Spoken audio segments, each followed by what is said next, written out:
All right, ladies and gentlemen, we are live with the Provoke Coach podcast. Of course, as you know, I like to bring in people that have provoking stories, provoking moments, but really had led them to great success. So I have a special friend that I actually had a chance to grow up and really surround myself with, her and her family. And it was really a part of my upbringing, but I like to welcome you, Megan Tibbe Ross. Thank you so much for being with us today.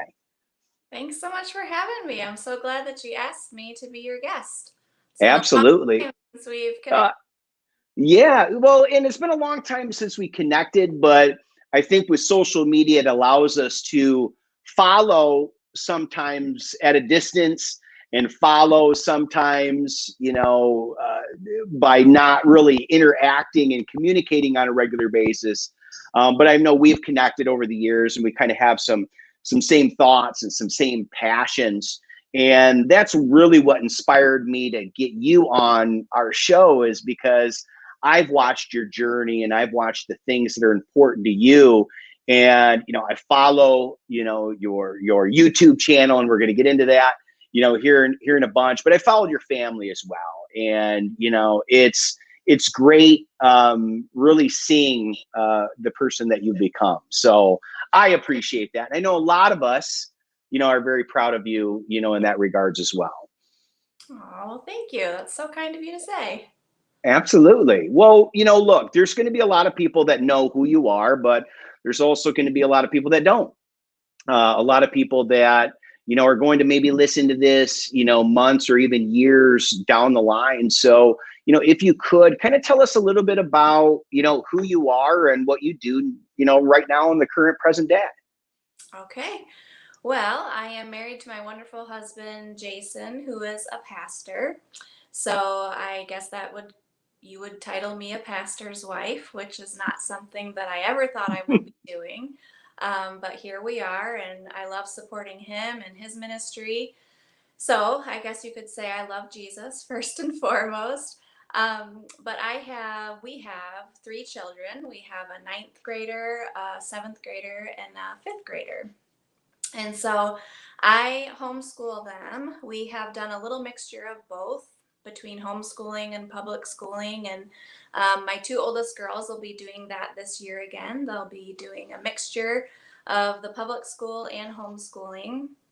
So that keeps my days very, very busy and full, as you can imagine. But I also have a business with Plexus Worldwide, which is a health and wellness business. And if I'm honest, it's not something I ever saw myself doing.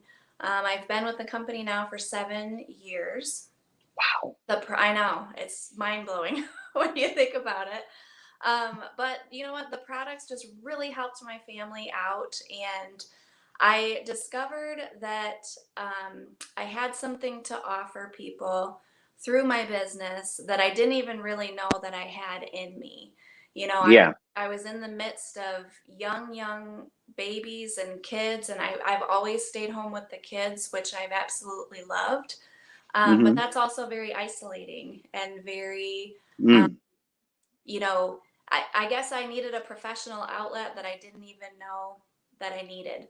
So it really Yeah. has been a blessing in my life, and I've grown in many, many ways that, I used to say that public speaking was like my number one fear. Like I would literally rather go into labor and have another baby than do Yeah. public speaking. I mean, and I was like 100% that. And now Wow. I can do things like I'm doing tonight, and that's only come with practice. Yes. So practice and like looking your fear in the face every single day. And so that's about me in a nutshell. I have a love of learning. I've always loved to learn.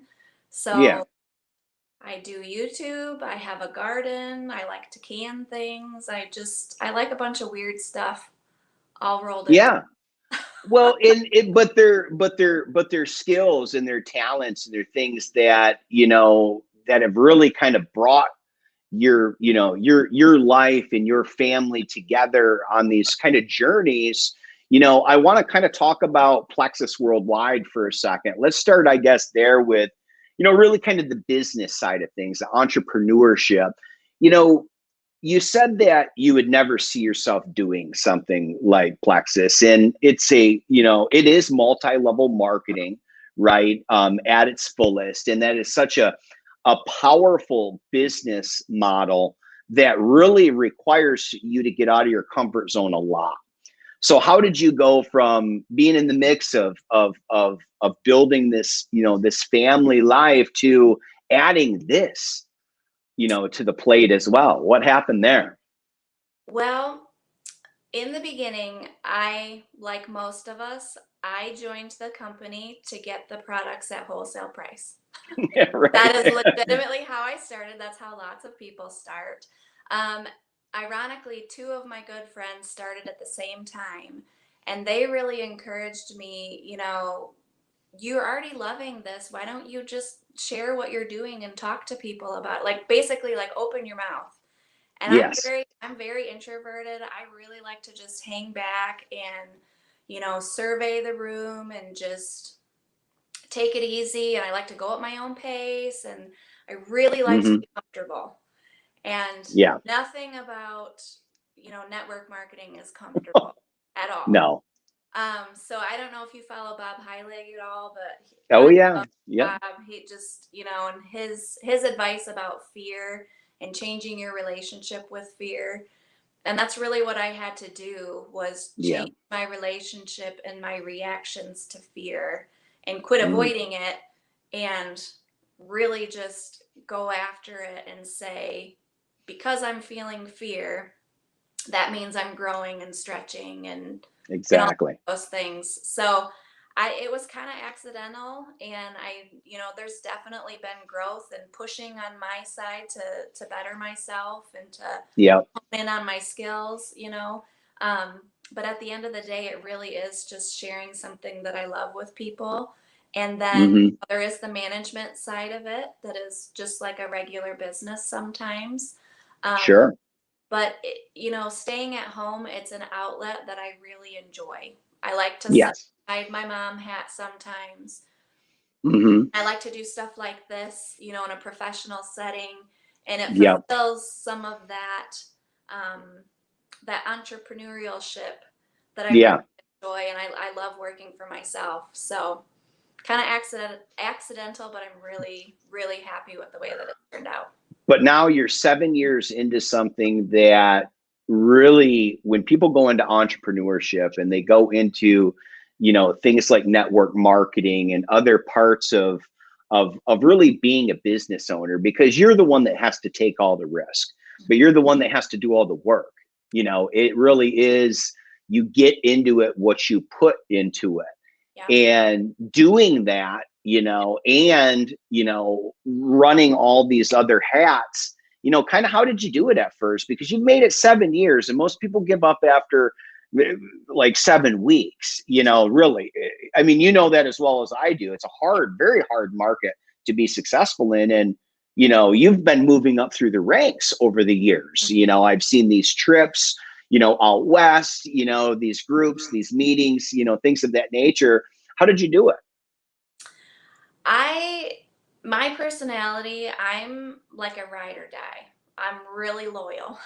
So when I decide to do something and when I set my mind to it, like I will defend you to the end. Yeah. I have very few close friendships, but like I will do anything for you. And when I Yeah. decided to go all in with Plexus, when I decided that yes, this is something that I wanted to do, there's no other option in my mind. Yeah. Like I'm a slow and steady wins the race. I just keep plugging away at it every single day. And I'm also, not to toot my own horn, but I am really good at staying off the roller coaster. I Yeah. observe the roller coaster. I do not get on that roller coaster. So, you know what? I just, you see the cycles just like in any business, Yeah. see the ups and downs. And I've just learned to not ride that roller coaster. And I know during the down times, there will be up times. And I just try to be an encouragement, to the people around me as well. Hmm. Because it is a long game for sure. Yes. I don't do the short game with anything. I always do the long game. So Right. Well, and I guess I was going to ask you about that because it is a bit of your personality type coming out in the way that you're running that side of business, because you're right. You can't ride the ups and downs and ride the waves and get super excited, because that's when people, they might do extremely well, maybe at first mhm, or as they're riding that wave, but then their lows are enough to where they usually throw their hands up, correct. and you like to stay like consistent then, Yes. is that really kind of honing in, like you, when you said something that was interesting, you like to observe the room, you like to take a step back and look at from a macro perspective. Do you do that in business as well? Do you kind of take a step back and say, all right, here's where I want to go long game, here's what we got to do to get there, and then strategize, right? Yes. That is Okay. that is me to a T. I Yeah. I'm a think ahead type of person. Like I'm definitely a work smarter, not harder. And so Right. that's just really that's how I operate my family, you know. Yep. Um, I I do operate my family. I'm home every day.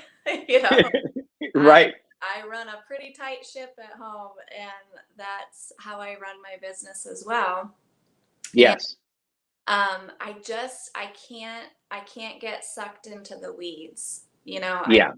I can't do that. And so for me, just um, I think one of my spiritual gifts as well is discernment. And so I Hmm.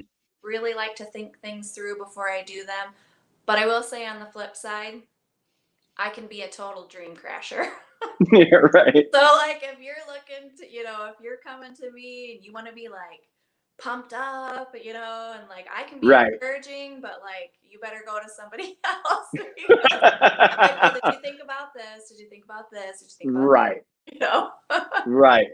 Well, and that's powerful though too, because there actually has to be that balance. Like I'm assuming your husband is maybe a little bit different than you.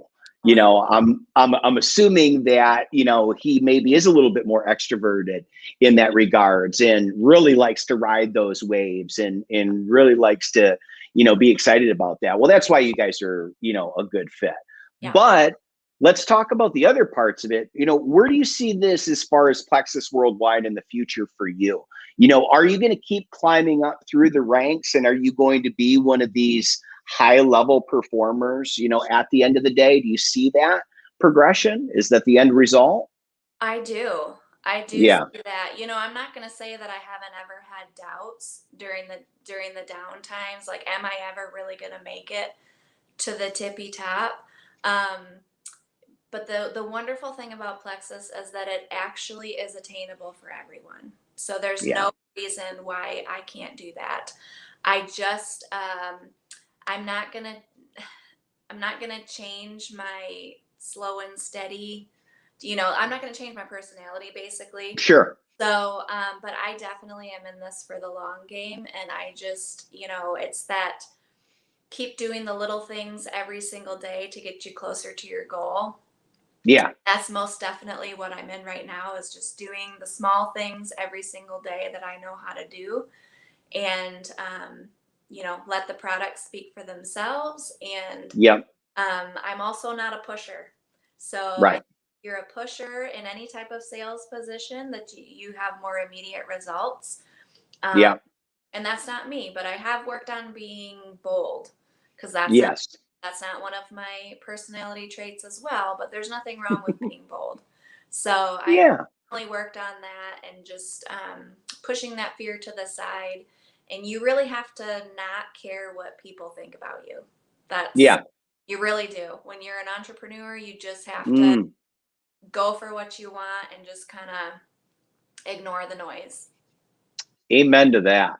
Wow. There's, because you feel like a pusher, in a lot of cases when you're an entrepreneur, or I should say, really, in life in general, when you feel very strongly or passionate about something, you've lived it, you've breathed it, it works, like that's your, kind of blind faith in a way.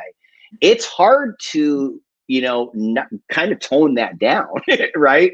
It's hard not to push that upon people.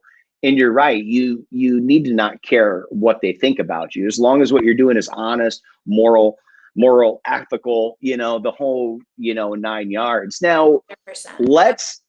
let's put that plexus aside for a second. This slow and steady, how you run your business is how you run your life. I want to talk really about your YouTube channel. I do want to talk about the fact that you homeschool 3 kids. When you and I were talking about, I had a tough time with one, and that was for a short period of time. Um, let's talk about your YouTube channel for a second. I know you got a lot of subscribers. That's growing like crazy. What was the YouTube channel about? Where did that come from? Why did it, come about? And what's it all about? I honestly don't know why I want to have a YouTube channel. It is so out of the realm of my comfort zone. Like, it kind of started. Okay, so I guess I went to school for photography. That's what my Yeah. degree is in, is photography. And so I think that aspect of it, it became like a creative outlet for me. Yeah. But the thing I think that drew me to having my own YouTube channel was I love helping people. I love giving good advice. I like when people ask my opinion about something, like how they should do it, or um, and I'm a connector. I really like to connect people to the resources that they need. So Yeah. the YouTube channel for me was just a way of documenting how I can help people.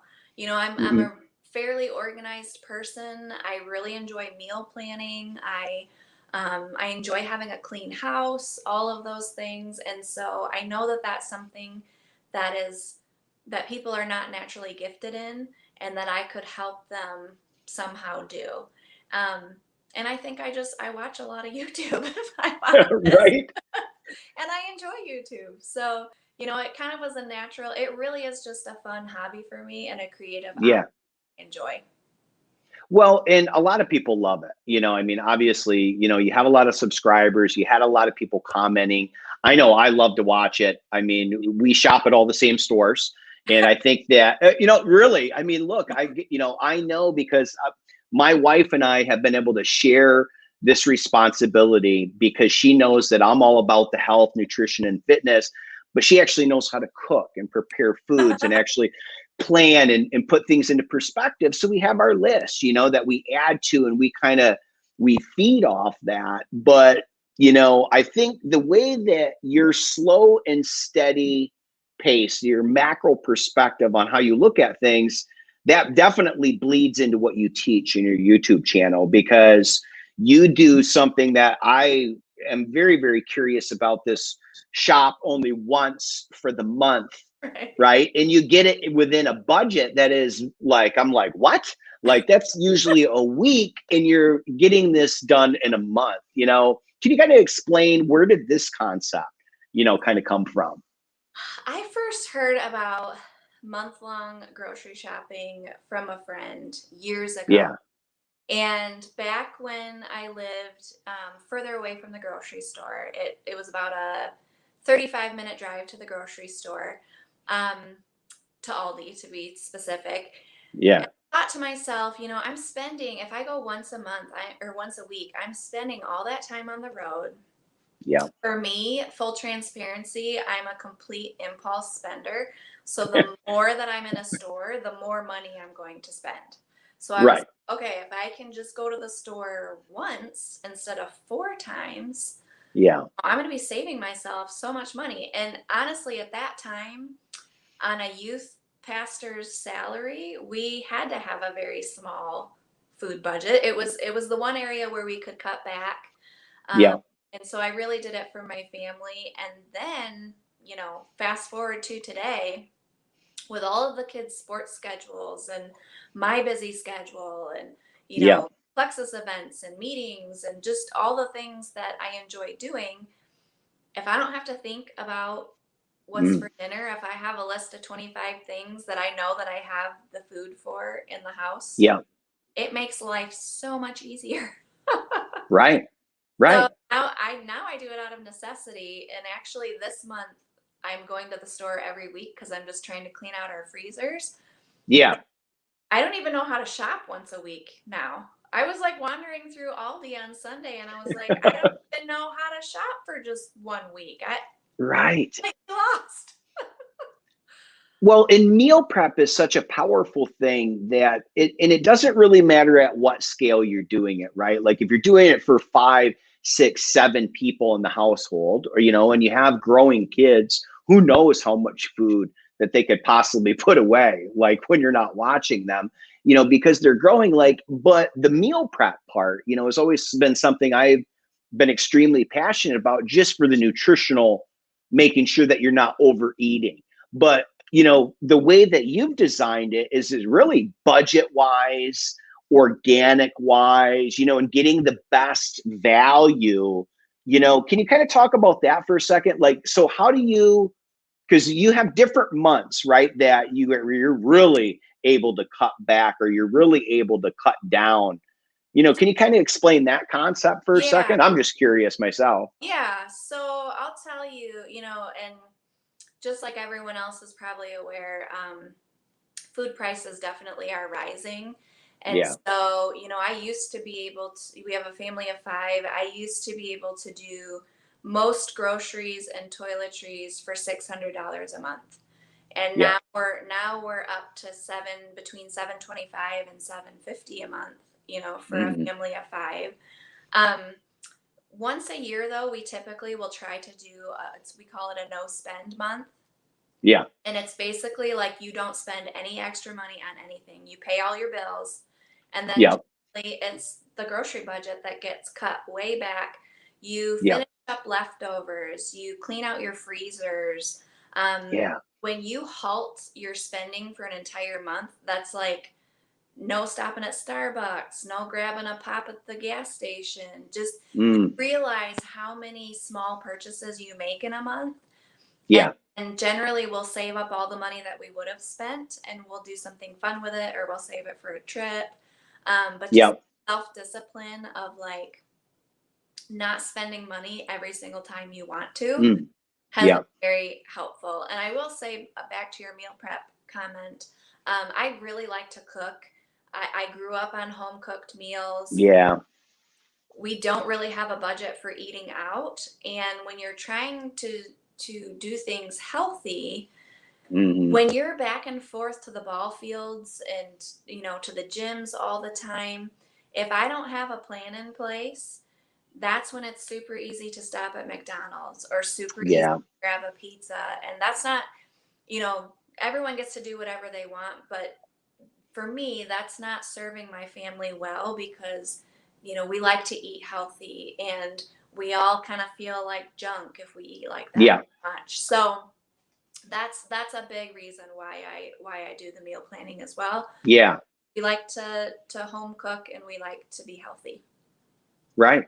And and with that said, it is really that convenient factor. When there's not a plan in place, it makes it very easy for you to grab just these quick, convenient things. But also, there's a lot of people watching, which means they're your kids. And if they think it's okay, like you said, to grab a soda or candy bar or this or that, and you're really kind of teaching them that that's fine to do. And look, everybody's got their vices, and I don't think you should restrict anything on a huge basis, but it's not the everyday habits that are taking place. You know what I mean? If it is a pizza party that you guys want to have because you saved a few bucks, or you guys want to go out to, a fancy whatever restaurant, everybody's got their thing that they want to do. That's powerful. So in this YouTube channel, you do some other things as well. It's not just grocery shopping on a budget. It's not just one. You do other things like design and bargains, and things that aesthetically come together very well. There's a knack for some interior design there as well. Is that right? Yes, Yeah. I would say that. So my mom is actually an interior designer. I come from a long line of artists, um, Yeah. very artistic, and it's kind of, I watch it in each of my siblings. My dad's a builder. My brothers Yeah. are all craftsmen. You Yeah. know, um, my sister has her own artistic abilities, and so it's been really interesting to just see how that has flourished. Yeah. Genetics are an amazing thing, really, Yeah. when you think about it. But um, I've always loved graphic design. I've loved photography. Yeah. I started my own Etsy sticker shop because I love Nice. stickers. I love designing them, I love using them. And Yeah. like I said in the beginning, I just like a lot of weird stuff all together. And that's basically what my YouTube channel is. It's just everything Yeah. I enjoy all in a big mishmash. Yeah, right. Which, by the way, But is they, not the way you're supposed to do it if you're trying to make something of your YouTube channel. well, But I but like that's that. But that's what's authentic about it, though, and that's why it's been successful because it really isn't drawn out like okay, let's focus, one area, on one area. That's our target audience. That's our target focus. There's an element of the game that we live in that if it is too scripted, that it's too edited, it looks too put together, then you kind of lose a little bit of what you really want, right? And there is always that element. Well, that's pretty powerful. So everything in your home is essentially done by you then. So this isn't an interior designer that comes in. This is you. And does mom come over and help out as well? Oh, my mother helped, yes. I'm sure of it. So here's the thing, like I know what I like. I know the aesthetic I like. Yeah. My mom is so talented at then taking what I want, my vision. She can go Yeah. to a store and be like, "Oh, that piece is going to go right there." And I just come home with all this stuff and I'm like, "I like all this stuff. Mom, help me put it someplace." Yeah. You Yeah. know? Exactly. But I do know, I know what goes well together and what doesn't, type Yeah. of thing. And so I like interior design. I like design in general. Yeah. I feel like God created such a beautiful world and there's design everywhere. And Yeah. if you could have it be pretty, why wouldn't you? You know? Yeah. Yeah. Well, and I think, when you mix that with organization and you mix that with planning, I mean, it's like a force to be reckoned with, because I've seen sometimes you go in and you purge, your I guess your area for food, your cabinetry and things of that nature, And organize it all up. Yes. You know, talk a little bit about that because I've taught my clients a lot about daily purging or even weekly or monthly purging on the importance of that. What have you gotten out of it? I'd be interested to hear, kind of your thoughts on that. so I think naturally I'm a very neat and tidy person. Yeah. But I discovered, so I grew up in a very neat and tidy house. And Yeah. you discover when you get out on your own that it kind of takes a lot of work to have a neat and tidy house, Right. Yes. And so when you manage less stuff, it naturally looks cleaner, more Yeah. clean. Yeah. And I discovered early on in my 20s, probably even in my college dorm room, um, that my mood, my brain, everything was less cluttered and more calm if my Yes. physical environment was that way. And so Yes. thankfully, I married a very tidy person. Yeah. Jason really appreciates tidiness and that sort of Yeah. thing. The kids we're still working on. They're, Right. Sure. kids. Um, Right. but you know what? Like this is gonna sound so dumb, but walking into my pantry and having everything organized and neat and tidy brings me a lot of joy. And if I can walk into my pantry every day and spark a little joy, then I'm gonna keep it that way. And I think sometimes people think like, what's the point of doing all this Mm. work to keep you know, all this stuff, all these plates spinning, all this stuff. Like, who cares if you have a messy pantry? And Right. I would say, if that makes you happy and you don't care about the mess, then fine. But if you walk in Right. the pantry every day and it bothers you, then Fix it. there's another way Yeah. to live. And it's when your physical environment is calm, your brain is less cluttered. Absolutely. Well, and you don't have things pulling you and distractions. And what I tell my clients is a lot of times when you're looking at clutter, when you're looking at something that needs to be fixed, where's your brain? Your brain is that needs to be fixed because of this. It looks like crap. It looks out of place. It's not straight. It's all the negatives, Right. right? But if you walk in and everything looks like, wow, like this looks really, really good. Yeah, you might want to, pat yourself on the back a little bit because you did it, but it's not just about you feeling good. It's about that organization. And like you said, design, right? And organization and really looking at the macro perspective, that big picture, that's the organization that comes in, and decluttering does that. I don't know if that does. I'm assuming it does that for you. It does. And actually, funny story, I'm sitting in my office right now.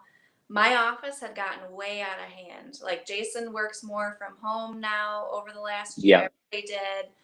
The kids have been using it for different things. Basically, my office got taken over. And Yeah. this morning, I looked at my office and I knew that I wanted to sit here tonight and do this podcast. And I thought, if I deep clean my office, I am going to walk into this podcast feeling so much Yep. better. So Yep. I deep cleaned my Yeah. office. Oh yeah. I got rid of all the clutter off the desk, and you know what? It helped. I walked in tonight and felt calm and collected. Yeah. Yeah. Well, and you don't have those distractions, you know what I mean? Because, I think over the years I grew up in a different environment. It wasn't so neat and cleany all the time. As a matter of fact, it was, most of the time chaotic. So I developed these like extreme habits, almost OCD habits of like not wanting stuff to be on the ground, but it gets hard. I mean, over the years, nothing's perfect. Like you said, you let things go maybe a little bit, but that refreshing feeling that you get when everything is lined up, it's straightened up, it's clean, it is less distracting, and less is more. And I think that, a lot of the Eastern cultures really study purging on a regular basis. If it doesn't bring you joy, if there's no use for it, then get rid of it, and they live a very minimalist, type lifestyle. That's fantastic. So let's talk about you educating your children, because I think, there's a lot of us parents that have no clue how you would do it, even for one child versus three. And you do it so organized. I mean, you're more organized than most teachers I know. And no, seriously, that really have to do this for more people than just, your three students that you have. Why did you start doing it in the first place? What kind of sparked this? And then, how the heck do you do such a good job, doing it?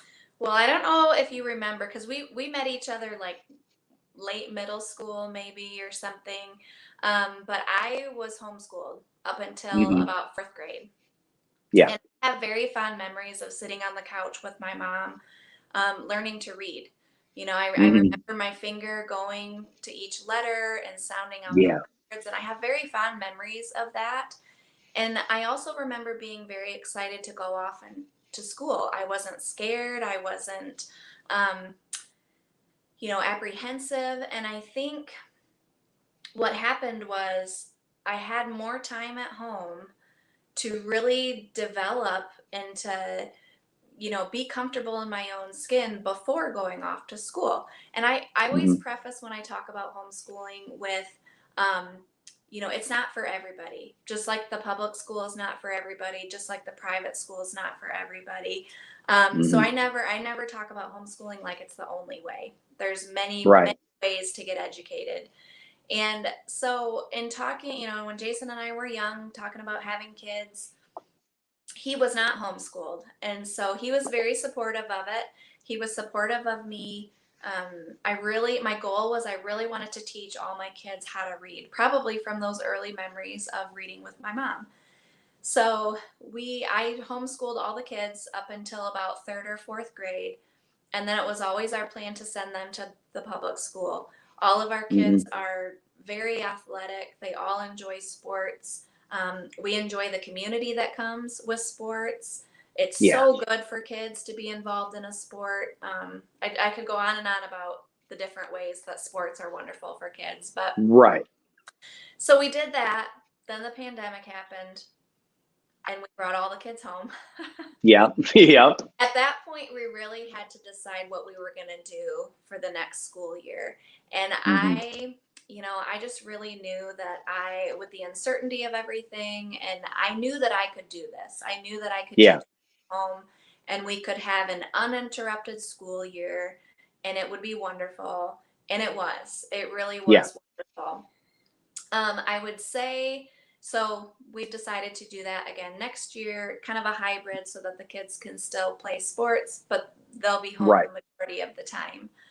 Um, the way that I look at it as it's not a chore, it's not a job for me, but it really is a privilege and a calling to be able to teach my kids at home Yeah. and to have their trust that I'm doing it right, and to have their buy-in that this is what's best for our family, at this Yeah. moment. It makes things a lot easier. And I would also say that I, I have my children's hearts. So they know my heart behind homeschooling. I know their hearts behind, what they're trying to learn. And Hmm. there are discipline issues at home with Right. homeschooling, just like there are, they try to buck the system. That's Right. completely normal. But I guess I don't know how to do schooling any other way than to be super organized. I think I would lose my marbles. Right. I mean that's my way of not losing my marbles, is to just like stick to the plan day in, day out, and just plow through with some Well, fun. let me ask you this, and probably the biggest question that everybody always has. I know that I had this at the beginning. How do you know which hat to wear? Do you wear the principal hat? Do you wear the teacher hat? Do you wear the parent hat? And at what times? I mean, can you, I guess, just give small examples of that? Because I struggled with that a lot. I wanted to be, the good dad and completely understand, but I also wanted to be like, look, I know you can do better than this. You know what I mean? And try to, I guess, motivate them, in the right way. I don't think you can separate the hats. I Yeah.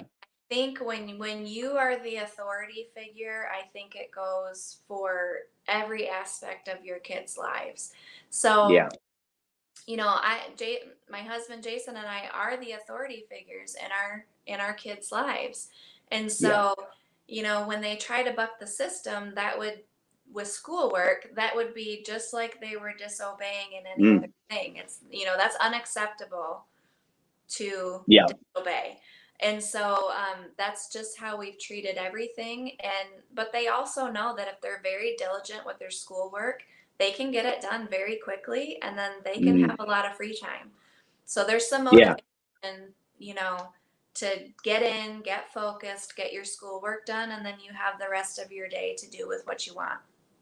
Right. Absolutely. And that is, it's great that you say that authoritative figure regardless. Now, on the flip side, teachers and principals, they don't always get to do that, right? They can't see the other side of that. So I guess, that would be, an ultra advantage to you. How do the kids like it? You talked earlier that, it's got to be what's best for what they want to learn and really what they want their futures to be like.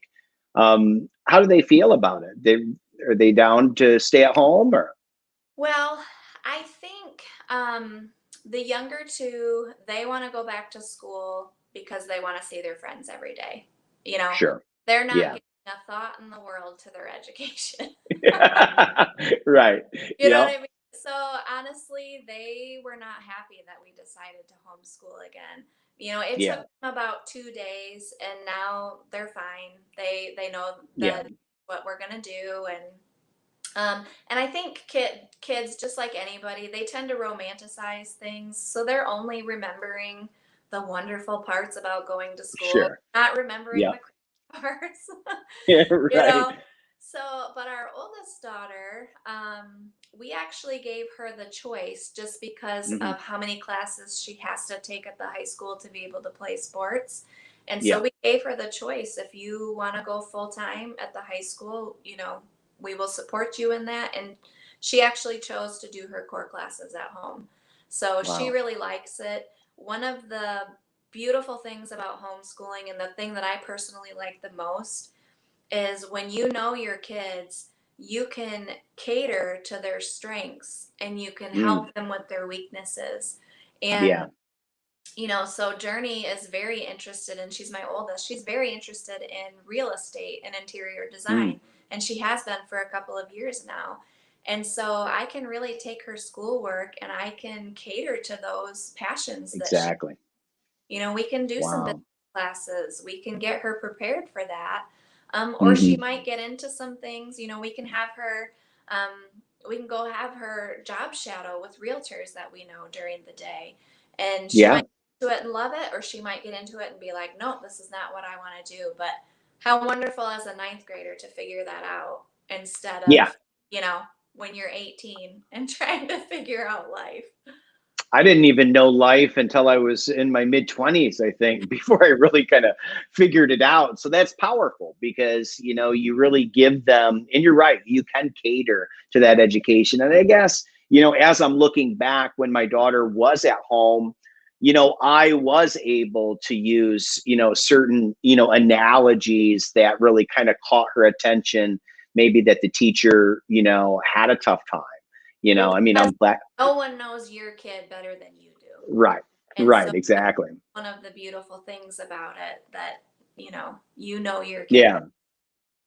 Yeah. Yeah. 100%. And I guess speaking of kids and really kind of, when we met and we grew up in in our church community, back in Bailey, Michigan. But let's kind of rewind a little bit, of how you were brought up. And, I guess some of those core fundamentals that have definitely stuck with you because I know your family growing up. So I know what you're talking about. But maybe some people that are listening or if they're watching, they don't know what we're talking about and they don't know where that comes from. So can you share a little bit about, kind of how Megan grew up and, some of those things are along the way? Yep, I can. I'm the oldest of five kids. My parents have been married 40 some years now, 42 years, I think they just Wow. celebrated. And I describe my parents, I truly feel like I won the lottery getting the parents that I am blessed with. Um, Yeah. very, very hard workers. So I childhood was very fun, but I always remember working hard in childhood. Yeah. You know, we always had chores. We There wasn't anything that wasn't, my dad was a builder, so like my sister and I would help him roof. We would help pour cement. I mean, my Right. brothers would also be helping, like, do the laundry. There was no job that wasn't for you. Right. Right. So we all had to work hard, and I'm very, very appreciative of that from my parents. Just having a good work ethic is just something that's priceless. Um, Yes. I grew up in a strong Christian home, so I home was a very safe place, and Yeah. I feel very sad sometimes for people that home is not a safe place. And actually, through the pandemic, many sleepless nights. I was just worrying about Mm. women and children at home in unsafe places. And Yeah. so, just, because I had such a wonderful upbringing, I am very, very sensitive and very compassionate. Um, when I see kids who are not having a wonderful upbringing. So I'm Yeah. very grateful for my family. We're all still very close, and we really enjoy. I mean, we are absolutely crazy as well. Yeah. Well, yeah. Well, We're what probably family we're isn't? probably dysfunctional as I mean, there's some element of dysfunction, I'm positive. Well, there's definitely some things that I can see and remember from your parents growing up that I see in some of the things that you're doing. Like you said, your mom, being an artist, your dad being a craftsman, and really that kind of combination together. I know where they've taken their business, and where what they've done, they've, definitely been able to create. But I see it in each one of you and your brothers and sisters as well. Can I guess can you share that a little bit? Is that where the artistic, and that kind of entrepreneurship and that creative vibe, is that definitely come from what, your mom's side, or a little bit of your dad's side as well? Because you got a little bit of that. I I would have to say both. The Yeah. artistic from my mom, my Yeah. whole mom's whole side. And then, but my dad is truly a craftsman, like my Yeah. dad can, and by the way, neither one of my parents are college educated. They've completely made their own way in the world, Yeah. and done a fantastic job at it. My dad he can literally figure out any problem that you need him to figure out. Just, he'll think about it for a little while and then he'll be like, I think we should go do this, like with building things. And, Yeah. um, if I can't, he was just over the other day helping me hang up my blinds that I could not figure them out. There were like tension, like chains and, so stuff like that. But, um, I really, the entrepreneurial thing, I watched my mom have every side job known to man. Yeah. Raising five kids in the 80s and Mm. 90s was not easy. No. My dad did Right. construction. Construction is very feast or famine, like a lot of other industries. Sure. And so I watched her clean houses. I watched her um, sell products on the side. I watched her do all of these side hustles. Yeah. And so I think it was a very natural extension for me. I've just always done a side hustle. It feels very natural. I don't really understand why everybody doesn't do side hustles. Right. I I I don't understand. Wow. But Yeah, it's so fantastic being able to kind of catch up, because I remember I saw a picture the other day as I'm just thumbing through pictures of our trip to Cedar Point back in the day, when we went with the church group, and I was just like, wow, like what such a long time ago. But you fast forward, and you kind of look at how lives turn out and what people are doing, and like you said earlier, that genetics plays a role, but also that upbringing and that structure, right? And that hard work and that determination, like, think about it like this, like, what if your, parents weren't like that? What if your mom didn't do all these side hustles and your dad didn't really want to figure things out? You know what I mean? And really go through that. What could you and your siblings really do? And I guess that's always something that we don't care, about the what ifs, because this is what we have. But I guess for you, and I really want to ask you this question, I guess, overall, if you could give one piece of advice for somebody out there that maybe they're in a position right now to where they're not doing a side hustle, but maybe they were thinking about doing it, or they were thinking about starting a YouTube channel, or like you said, like a hodgepodge of different things that you love to do that you're just extremely good at, right? And that you can educate people on. What advice would you have for these people?